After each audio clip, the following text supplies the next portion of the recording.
Welcome into a special edition of Steve and Bethany's Hopecast. And whenever you start talking about a new baby coming into someone's life, especially the first one, the emotions are all over the place, from happy to joyful to scared to anxious and everything else in between. So we thought this week, especially with Bethany being in that condition, that we would offer some hope. Yeah, we're going to be talking all about my experience with my pregnancy so far, and then also just maybe how you can provide hope and encouragement to the mama to be in your life. It's on this week's episode of the Hopecast. Okay, welcome in, Hope Dealers. Thank you for joining us again wherever you have dialed us up. We appreciate you being here. I know there's a lot of people that listen to podcasts at the gym. I was noticing that the Oh, other day. really? Yeah, there's people that actually listen to while they're on the Stairmaster and while they're on the treadmill and stuff. And I just I mean, thought it that makes was kind of sense. wild. Yeah, I Yeah. thought it was kind of wild because usually you would think of music to get you moving and moving, Yeah. but a lot of people, it seems like. So if that's you, thank you for listening while you're sweating out to the treadmill. We really appreciate it. You know what I do with podcasts? I find I need to either be driving or I need to be cleaning. Like Yeah. I'm not one to just sit and just listen to a podcast. I have to be doing something else, but particularly like driving is always good. And then when I'm like doing housework, if I'm like doing laundry or whatever, I'll have my headphones in and have a podcast going. That's generally what I find myself doing. Yeah, that's kind of me too. Between the driving and doing housework or just doing any kind of work just around the house, is really the easiest thing for me as well. But yeah, if you're listening while you're exercising, hey, that's double points. Thank you for doing that. So we're glad that whatever you're doing that you're listening, and we just thought it would be fun this week to kind of step out of our kind of format from normal and talk about pregnancies and talk about especially first time pregnancies because Bethany is experiencing that for the first time in her life. And we had a whole episode about that. If you didn't listen to the first episode we had called the Big Update, you can go back in the archives at stephenbethany.com and check it out. But we would love for you to do that. But we get to thinking about, there's so many emotions that go on. There's so much stuff that goes around pregnancies in general, but especially the first ones. We thought it'd be neat to take a little time just to provide some hope for you as the outsider to give to the new mom, but also for new moms too. Yeah, so I think we can kind of just jump right in. I'll Yeah. share a little bit about how things are going so far, and I'm happy to report pregnancy has been great so far. Obviously, I'm getting to the point where, like, I was talking to my sister-in-law the other day. I said I'm getting to the point where I'm pretty much exclusively in maternity clothes. Yeah. And so my wardrobe is much more limited than what I'm used to. So that's probably been like, I mean, it sounds very shallow, but like that's a weirdly frustrating thing to not just be able to walk into my closet and be like, oh yeah, this will work. Now it's like, oh, that probably won't work anymore. I have to find something that actually fits now. And so I'm at that point. Also, too, sleep is elusive. I've heard that pregnancy insomnia is a thing, but for at least my friends that have experienced it, they've had it in like the first trimester. They haven't been able to sleep. That's been one of the like morning sickness and insomnia. Those are like the symptoms.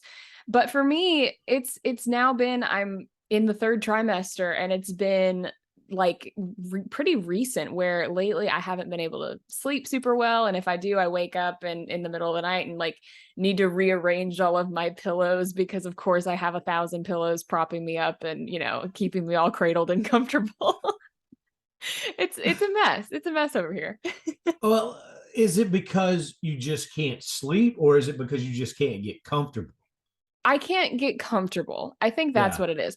And here's the thing too. This is what's working against me. I'm a stomach sleeper. And so Oh, obviously yeah. haven't been able to sleep on my stomach in like 6 months or so. And so yeah, that's probably been like the biggest kind of thing that's been a little frustrating in the last few weeks is just not being able to sleep super great. But it's one of those things I know it's probably going to get worse as time passes. And so I just need to like lean into it, get past it. And then, hopefully once the baby gets here, I'll have a good sleeper. I don't know. We'll see. Well, let me ask you this about being an expectant mom for the Yeah. first time. Do you feel like, and I don't know how to word this necessarily, but like you are like totally responsible for the new one? I mean, when it comes to, changing and feeding and just completely kind of taking care of, does this feel like a little added pressure to you? Like you're the only one that's going to be able to do it? Does Um, that make sense even? oh yeah, no, definitely. A little bit, I think, because for all intents and purposes, I will be the main person doing all of that stuff.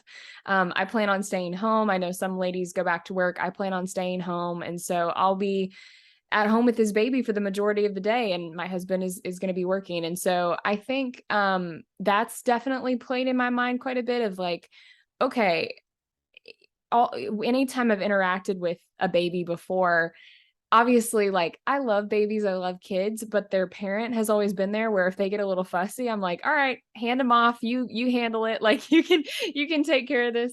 And it's been just hitting me lately of like, oh, I'm going to be that person now. It's up to me to take care of them. Obviously, my husband is going to help me, but as I said, for the majority of the day, it's going to be me at home with the baby. And so yeah, I think I do feel a little bit of pressure just to do things the best and give the best everything to this little child. But also the more logical part of my brain is like, I'm not going to know what I'm doing, and that's okay. Like we can figure this out as we go.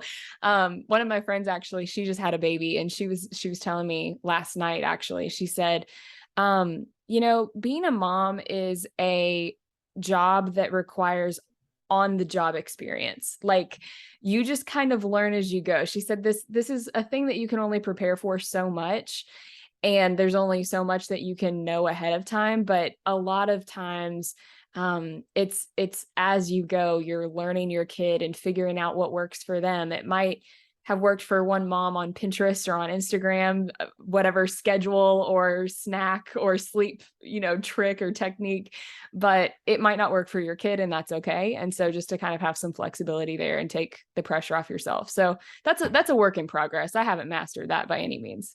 Oh, and you're not going to. As a Yeah. father of three children, each one of them are different, and you're never going to master it. And it is always a day by day learning thing because you're dealing with three specific human beings. In my case, they're not necessarily the same. They have a lot of similarities, but they're sure Yeah. not the same. But going back to what I was talking about, I guess what I meant was I think I'm right in saying this, that because you're the mom and you're actually carrying the child, it's like you have a relationship with that baby already that no one else will ever have. Mm. And I think the tendency is that you get so protective and you get so like, I'm the baby's mom. I will handle this. Even to the dad, even to Cody, your beloved saintly of a husband that puts up with you. You will, I think, have that thing. Just get away. I'm the mom. I will handle it. I think that can Yeah. be at least a temptation that happens because it is such a special relationship with moms and babies. I just wonder if that's going to be something that's going to kind of overtake you. You know what I mean? Yeah, I'm interested to find out if that's true or not, because that's not necessarily in my personality. Like I'm not a super I don't, at least I don't feel, some people might disagree. I don't feel like I'm a super high control type of person. I'm pretty laid back on most things. And so I'm interested to see if that like mama bear instinct or something comes out. I don't know. It might, but I will say I think it'll probably depend on like who is trying to help and how everyone else goes about it, because I think this is just true in general. Like people oftentimes are very ready and willing to give advice, but particularly in a couple seasons of life when you're about to get married or when you're about to have a kid, everyone shares their opinion and what you need to do and all of that. And don't hear me like ripping on anybody. I think the intentions are very pure. But sometimes I think people, even though they're trying to help, and even though they're trying to be considerate and just offer their opinion, it can be a little overwhelming and overstimulating, where it's like, okay, too many things coming at me all at once. I just need you to maybe say congrats, and then that's it. Like that's all I need. And so I think that for me at least, I'll probably want people to let me figure it out or let me learn. And then if I need help, I'll definitely ask for it. But I don't know. I'm curious to see really like how this baby will change my personality, or how I'll change around the baby. I don't know. I don't know what I don't know. And so I'm kind of curious about that. That's going to be fun. And it is part of the whole learning experience. But that's what I was going to ask you, kind of going back to what you just said a minute ago about the advice and about everything you've gone through here in the last, especially the closer you get to, the big day. So have you been overwhelmed by people trying to tell you, well, you need this kind of formula, you need to make sure you get this kind of crib because this one is not very safe, and this one, has it been information overload for you? It hasn't been just absolutely terrible. Obviously, I have gotten a lot of advice, and I've gotten a lot of opinions, but as I said, everybody's very well intentioned. And so I'm trying to keep that at the forefront of my mind of like, everybody's just trying to help, and that's all it is. Um, I will say, like, I love learning and I love information. Like that's something that just in general outside of having a baby, but being prepared and having all the information is very important to me. I like knowing all the details, and I like kind of having a game plan. This is where Steve and I are different. If anybody knows us and knows like how we work together, this is where we're different. But I like having the details, and I like having a game plan. And so I'm very willing to listen to anybody and everybody's advice. Like if you have an opinion on how to raise a baby, let me have it. Like, I would love to hear it. I might not take the advice. I can listen to the advice, but I might not take the advice. Like, I might just kind of go, okay, thanks for sharing it. And then I completely forget about it. I don't know. But honestly, so far I've really only gotten like very sweet, helpful advice. I haven't had anything too crazy yet. Well, see, because what I was going to say is you're such a planner, just like what Yeah, you were talking about. You're such a I want to be able to have everything at my disposal so that I can make the best decision possible. right. You are going to be in for such a surprise. It's going to just throw you for such a loop because babies aren't like that. Yeah. You just don't have a plan. You just fly by the seat of your pants all the time. So that's what I'm looking forward to. You're going to have to adjust to that. So Oh I'm yeah. as watching from the outside, I'm going to be fascinated to see how you adjust to that. So that'll be fun. But If I just call you crying, you'll know why. right. Yeah.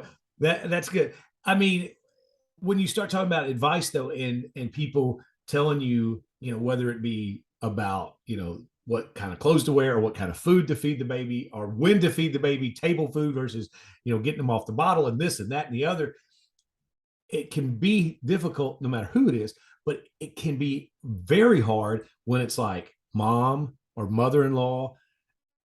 Are you ready for those conversations?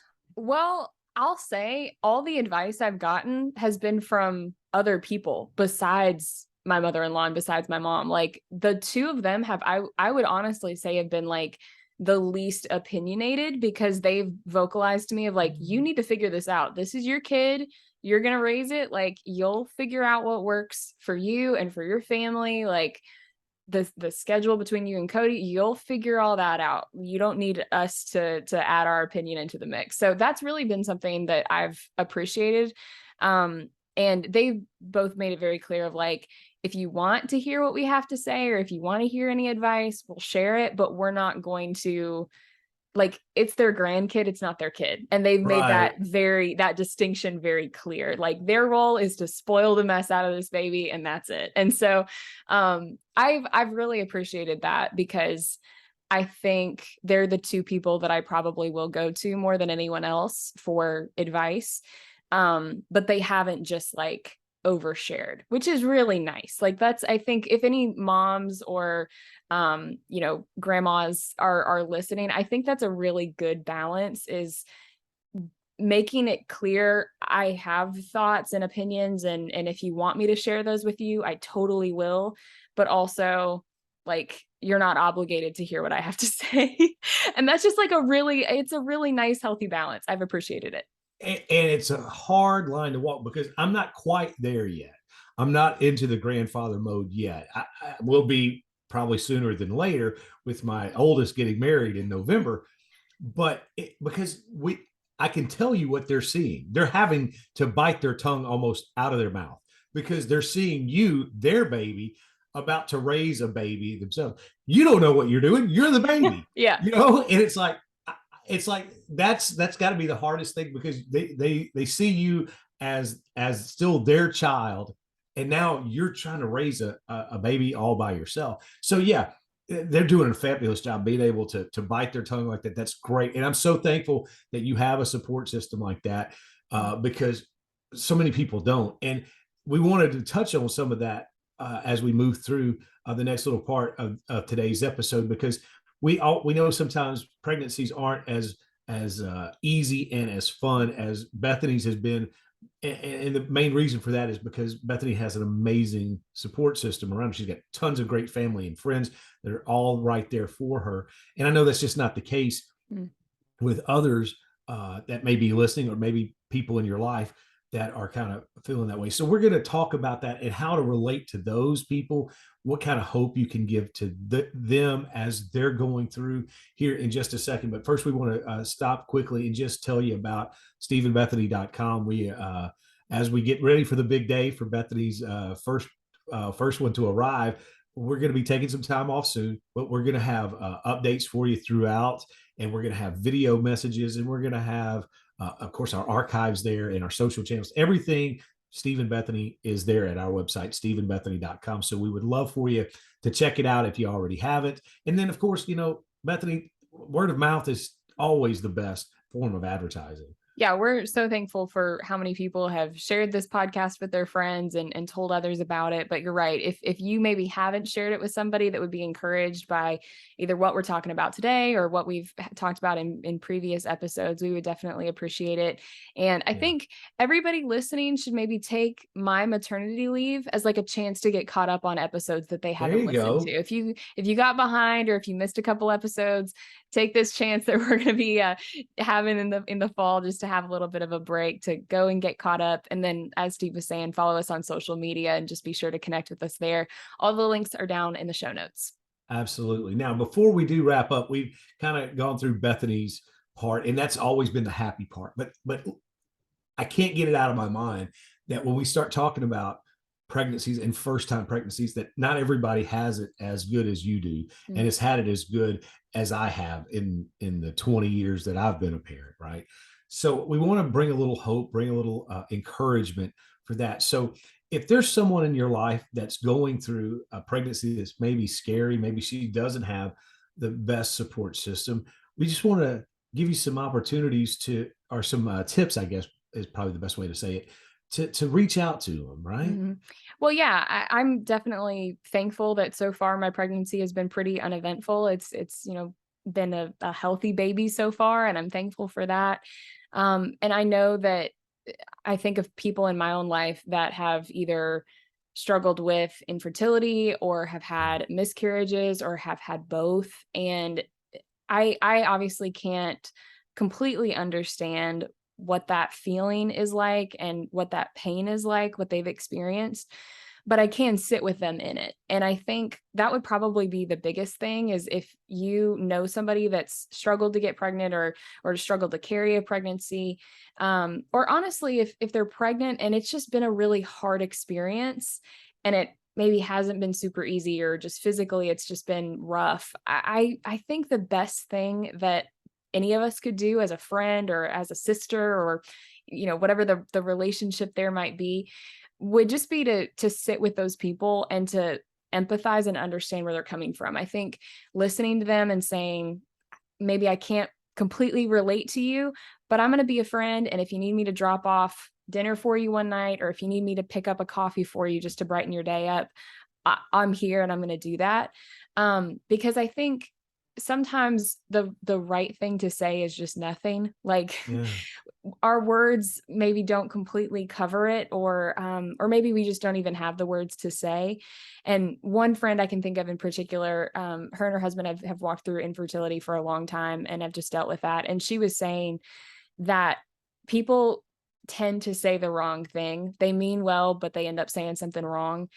And she said, I've learned to not let that bother me and to kind of see their intentions rather than maybe what they're saying. But she just vocalized that it's meant more to her when people have been there in a physical sense, like just sitting with her and encouraging Mm. her, giving her a hug, that kind of thing, more than words, because sometimes the words feel kind of empty when maybe somebody hasn't personally experienced that. And so obviously I think we should all use wisdom and discernment, and if the Lord is prompting us to share something, go for it, go ahead and share. But I think the best thing that we can do is just to be a friend and sit with them no matter what kind of season they're walking through. No, I think that's amazing advice. And I think it's right on, especially when I think about people who use this one phrase over and over. That drives me crazy because it's done from such a good place in their heart, but it's just not the truth.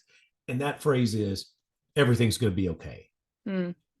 I it bothers me when I hear people say that, because it's not going to be okay necessarily. I mean, when you're talking about infertility, you're talking about struggling with a pregnancy, or maybe even being able to carry a pregnancy to full term and all that.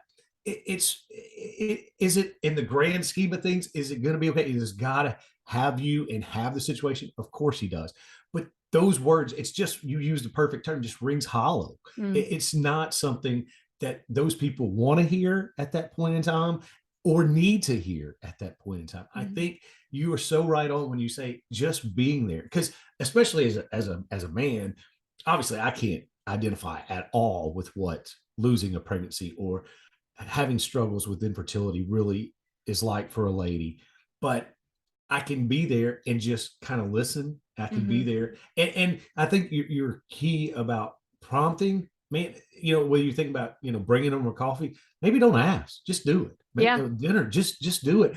And again, it's not coming out and saying a lot of stuff. It's more about the actions and more about sitting and walking through the process with them.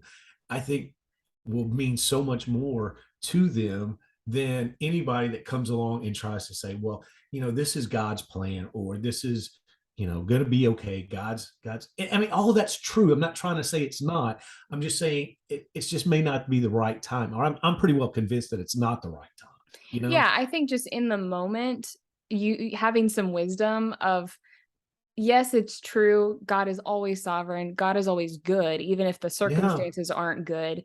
But having some discernment, and do I share this right now in this moment? Again, I think the Holy Spirit works through all of us, and if He's prompting you to share something, we should listen to that, but not just to just really be careful and cautious about talking just to talk, or Yeah. saying Because listen, these phrases just to say something. because that's me. I'm a talker. You know Yeah. what I mean? Yeah. Whenever I get nervous, some people clam up. I start talking, and Yeah. sometimes I'll just talk until I find a point, and that's not always the best thing. So You say, I don't even know where this sentence is going to go. I hope I oh find yeah, my way a there. 100%, 100%. I Yeah. start talking, and then maybe 10 minutes into it, I'll find my point.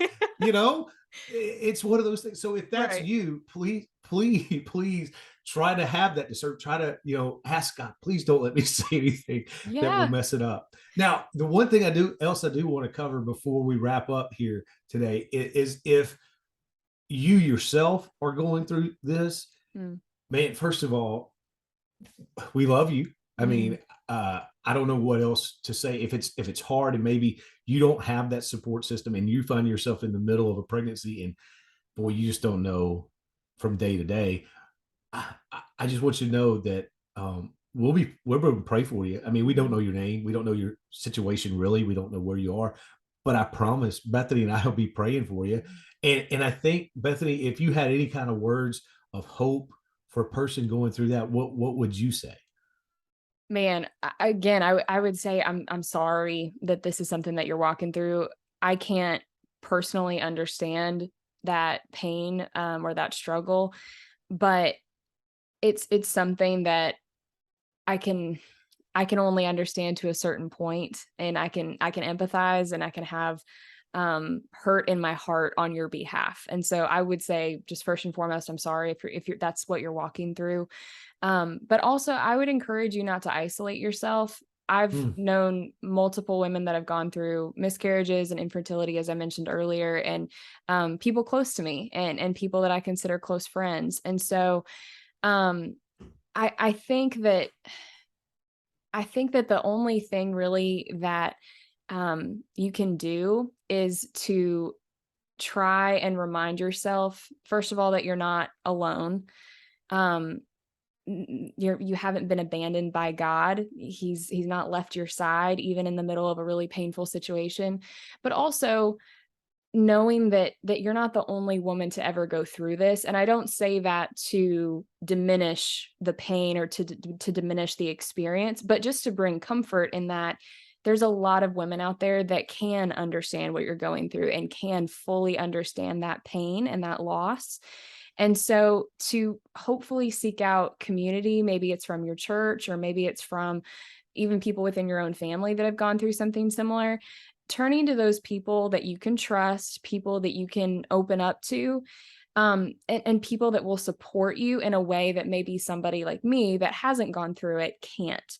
I think that's probably the biggest thing. I know one of my friends went through a miscarriage, and it was like people came out of the woodwork in her life of mm. all of these women coming forward and saying, "Oh, I've been through that," or "I've lost 3 babies," or "I've lost 2 babies," and just sharing their stories. And they opened themselves up in a way, just being willing to talk if that was something that she needed, but also not trying to force anything, just kind of making themselves available, saying, "We're here if you need something," but it's not anything that they need to feel forced into. Just kind of talk about it when you're ready. Yeah, I think to add on to that, if you don't have anybody in your family you feel like you can talk to, and if you don't feel like there's anybody at your church that would know what you're going on, listen, uh, there's got to be some kind of community groups on Facebook, on Hmm. Instagram that Yeah. are designated and run and are for people that have gone through those types of struggles. So Hmm. definitely, I would say try to find some community, absolutely, and then also I would say just cry out to God. Hmm. I mean, it sounds so kind of trite and kind of simplistic, I guess, but I'm so encouraged by reading the Psalms, because I guess we tend to think about the Psalms as being all happy and praising God and God's so great. Most of the Psalms are written from a point of anguish and of just, God, I don't understand, and angry and hurt and all kinds of negative emotions. And you see how God kind of works through that. So, I mean, I don't know, we say this a lot, but God's not afraid of your emotions, Hmm. good, bad, or ugly. Take them to Him, and I think there'll be times when you'll just be embraced by Him. It'll almost be that hug that you need when you just cry out to Him. So if there's nobody else, if there's nothing else that you can find to help you through this, I'm telling you, He's right there. Bethany said it kind of perfectly a minute ago, that He's never left your side. He's still there, even in the hardest times. So just cry out to Him. Yeah, I think it's an amazing note for us to finish up this episode on, is that we serve a God who sees and knows no matter what our Yeah. circumstance is. And that's something that's And provided. that's not, and I'm sorry, I don't mean to interrupt Oh that. no, you're That's good. not something we're saying just to make you feel good. That's No. something that's the absolute truth based on what the word of God is, Mhm. that it is really true, not just something we hope that's true or something we're trying to make you feel better by.